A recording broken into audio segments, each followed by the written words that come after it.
একটি সুষ্ঠু, অবাধ, অংশগ্রহণমূলক এবং উৎসব মুখর নির্বাচনের বাংলাদেশ জামাত ইসলামীর পক্ষেই অংশগ্রহণ করা সম্ভব। আমরা আশা করি এবার সেরকম একটি নির্বাচন হবে ইনশাআল্লাহ। কেউ কেউ মনে করছেন যে তারা হাসিনা স্টাইলে কেন্দ্র দখল করে ভয়ভীতি দেখিয়ে নির্বাচন ঠান্ডা করবেন। আমি স্পষ্ট বলতে চাই,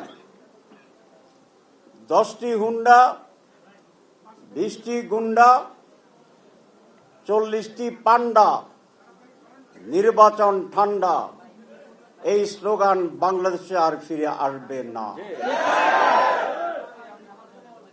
বাংলাদেশে কি এক হুদা, কি নাম, নুরুল হুদা না বেহুদা? বেহুদা। আচ্ছা, মাননীয় সাবেক chief election commissioner Nurul Huda মহোদয়ের যে সম্বর্ধনা দিয়েছে জনগণ, এরপরে আর কোন চিফ ইলেকশন কমিশনার রাতের ভোটকে দিনে রায় ঘোষণা করবে আমার মনে হয় না। করতে চাইলেও তার স্ত্রী, ছেলে মেয়ে এটা করতে দিবে না।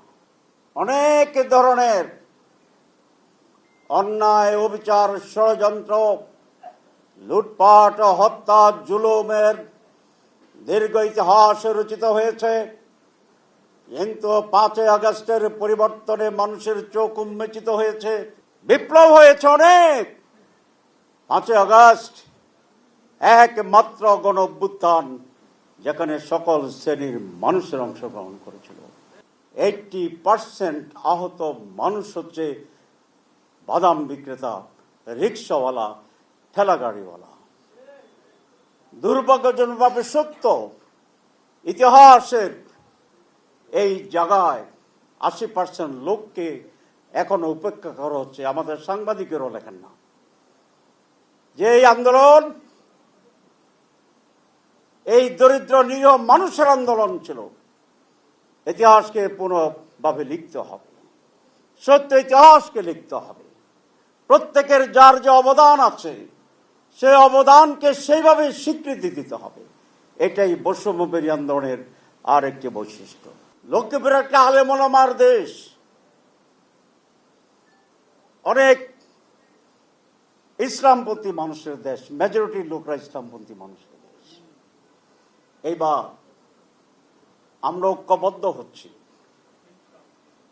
মানুষের প্রত্যাশা যে একটি বিশাল জোট হবে, যারা দুর্নীতিমুক্ত, যারা দেশপ্রেমিক, যারা সত্যের পক্ষে।